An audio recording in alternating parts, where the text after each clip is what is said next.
National education policy 2020 को implement करने के लिए सरकार के द्वारा विभिन्न स्तरों पर प्रयास किए जा रहे हैं। इन्हीं प्रयासों में शामिल है नेशनल टीचर रिसोर्स रिपोजिटरी का निर्माण करना और स्टेट लेवल पे स्टेट टीचर रिसोर्स रिपोजिटरी का निर्माण करना।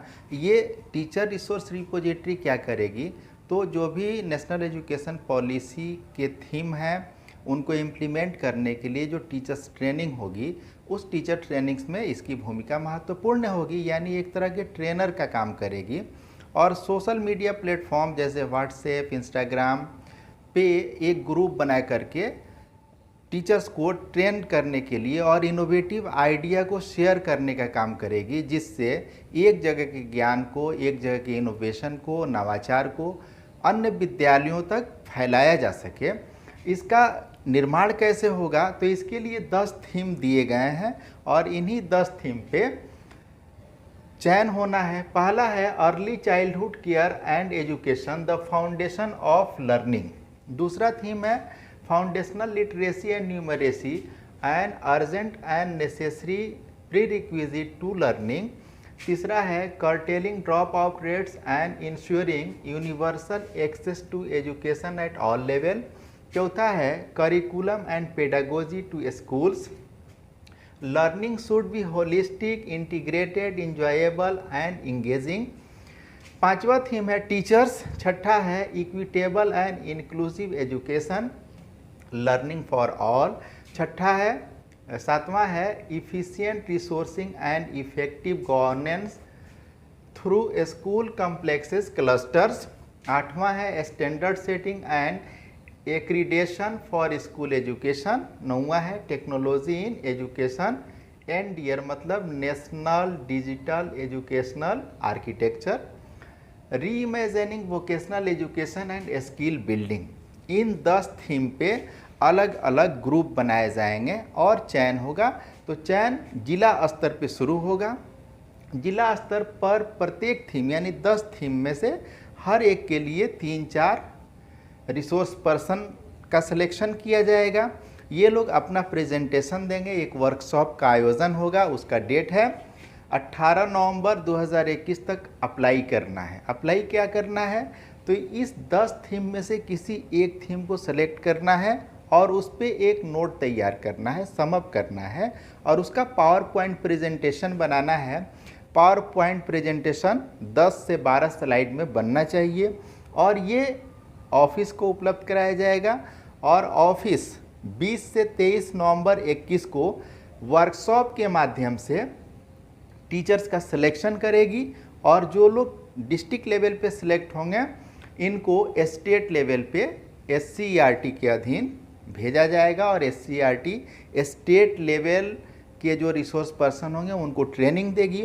और स्टेट जो है 26 से 29 नवंबर 2021 को राज्य स्तरीय समिति के द्वारा रिसोर्स पर्सन का चयन करेगा और उसी में से कुछ लोगों को नेशनल लेवल पे भेजेगा। तो सबसे पहले जान लें कि डिस्ट्रिक्ट लेवल पे जो चयन होगा यहीं से ऊपर होना है। तो यहाँ क्या प्रक्रिया होगी, चयन का जो आधार होगा उसमें है संबंधित थीम या विषय पे विशेषज्ञता। ये जो 10 थीम हमने बताए इन पे कोई स्पेशलाइजेशन होना चाहिए, जानकारी होनी चाहिए।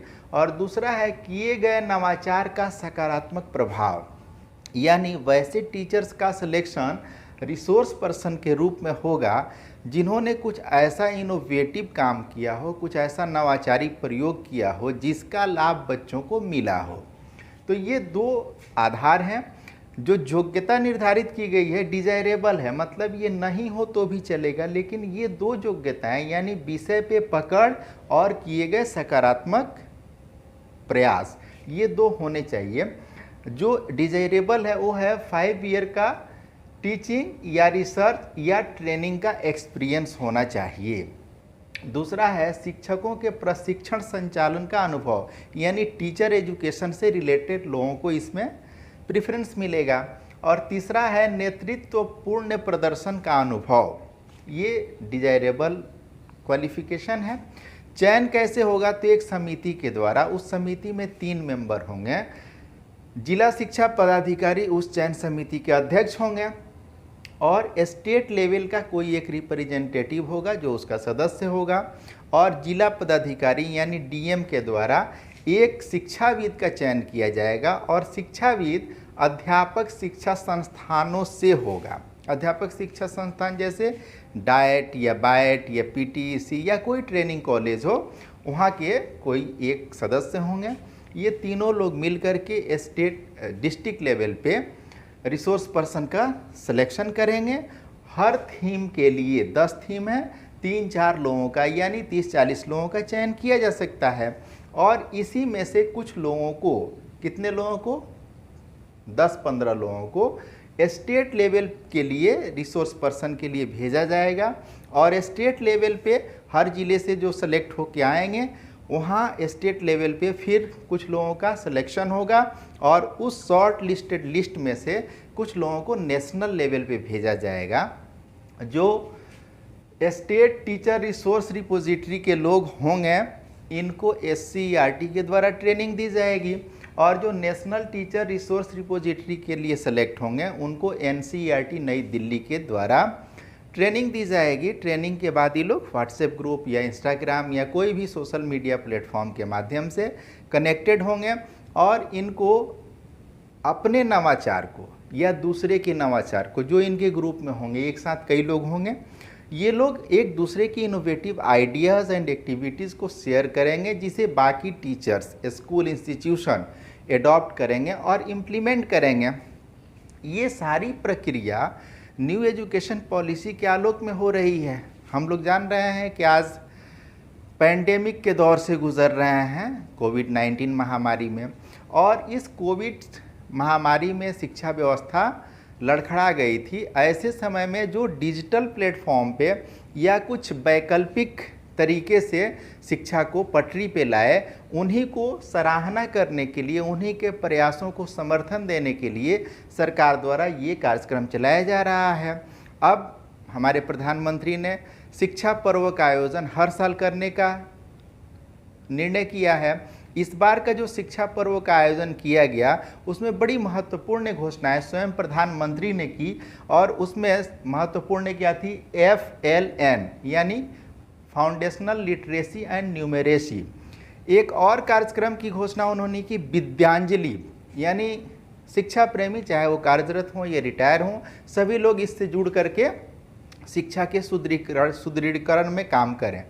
एक निष्ठा 3.0 की भी शुरुआत हुई, जो कार्यरत शिक्षकों के प्रशिक्षण के लिए समर्पित प्लेटफॉर्म है, डिजिटल प्लेटफॉर्म है, और स्कूली शिक्षा में गुणवत्तायुक्त शिक्षा और कंटिन्यू एजुकेशन के लिए जो प्रयास किए जा रहे हैं, उन प्रयासों को एक त्वरा देने के लिए, बल देने के लिए ये सारे प्रयास किए जा रहे हैं।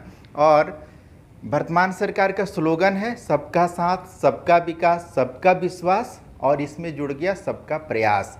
शिक्षा बहुत बड़ा उपकरण है किसी भी समाज को सही दिशा देने का, और ये तब तक संभव नहीं है जब तक सहभागिता न हो, सबका प्रयास न हो।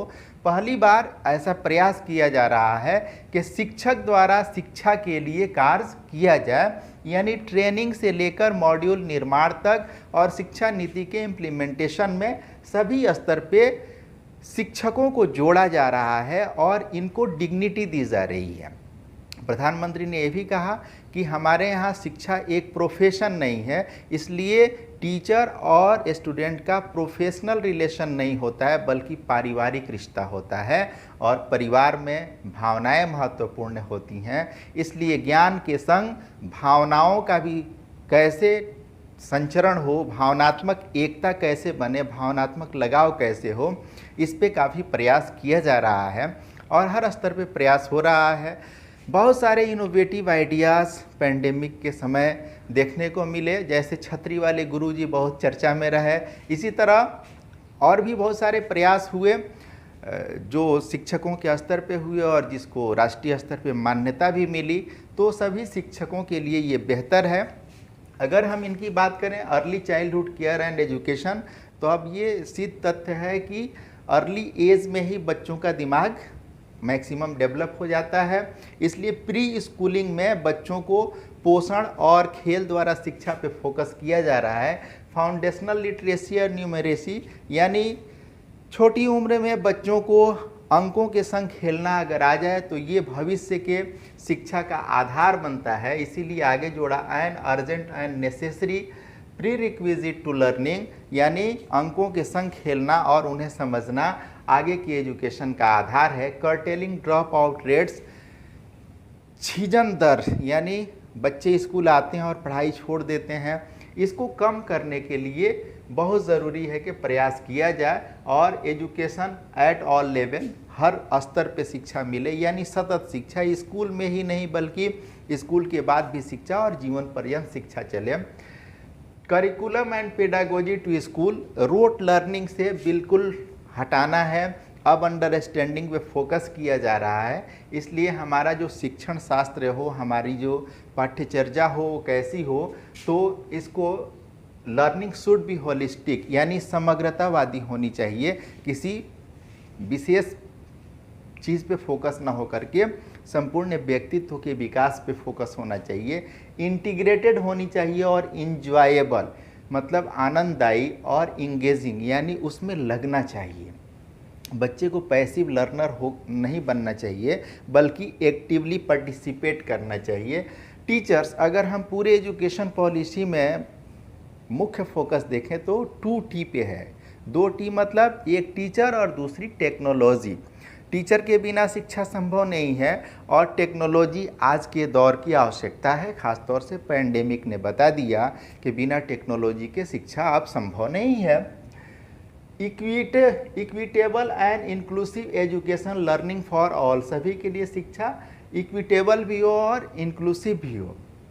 इसी तरह इफेक्टिव रिसोर्सिंग, वही इफेक्टिव रिसोर्सिंग का प्रयास है। नेशनल टीचर्स रिसोर्स रिपोजिटरी और state teacher resource repository, resource होंगे तभी शिक्षा संभव होगी। स्टैंडर्ड सेटिंग, विद्यालय में शिक्षा का मानक क्या होना चाहिए, क्या पढ़ाया जाना चाहिए, इंफ्रास्ट्रक्चर क्या होना चाहिए, डिलीवरी मोड क्या होना चाहिए, अचीवमेंट लेवल क्या होना चाहिए, ये standard setting and accreditation for school education के लिए है। Technology in education, NDR national digital education architecture, यानी एक डिजिटल ढांचा तैयार किया जाएगा हर विद्यालय के लिए और उसे कनेक्ट किया जाएगा एजुकेशन के लिए। Reimagining vocational education and skill building, vocational education को थोड़ा सा लोअर लेवल पे देखने की मानसिकता रही है, इसको बदलने की ज़रूरत है और क्लास 6 से ही वोकेशनल एजुकेशन की जानकारी दी जाएगी बच्चों को और 9th क्लास ऑनवर्ड यानी 9th क्लास और उसके बाद कम से कम किसी एक प्रोफेशनल एजुकेशन को बच्चों को सीखना ही होगा और उसे स्किल बिल्डिंग करना होगा। ये निश्चित रूप से बेरोजगार होते युवा वर्ग के लिए बहुत आवश्यक है और भारत के भविष्य के लिए भी आवश्यक है। शिक्षा से ही नेशनल कैरेक्टर बनता है और हमारा कैरेक्टर बेरोजगारी वाला न बन जाए, इसलिए वो नेशनलाइजेशन ऑफ एजुकेशन समय की आवश्यकता है। तो इन 10 थीम पे अगर हम काम करते हैं, शिक्षक काम करते हैं, पूरे भारत के शिक्षक, तो निश्चित रूप से वे बेस्ट टीचर होंगे और वो लोग अपने हिस्से का श्रेष्ठतम भारत के शिक्षा व्यवस्था को सुधारने में लगा सकते हैं। मैं आशा करता हूं कि हम लोग इसके लिए प्रयास करेंगे और national teachers resource repository, state teachers resource repository या डिस्ट्रिक्ट लेवल पे या जहां भी हो अपने हिस्से का काम करेंगे। बहुत बहुत धन्यवाद।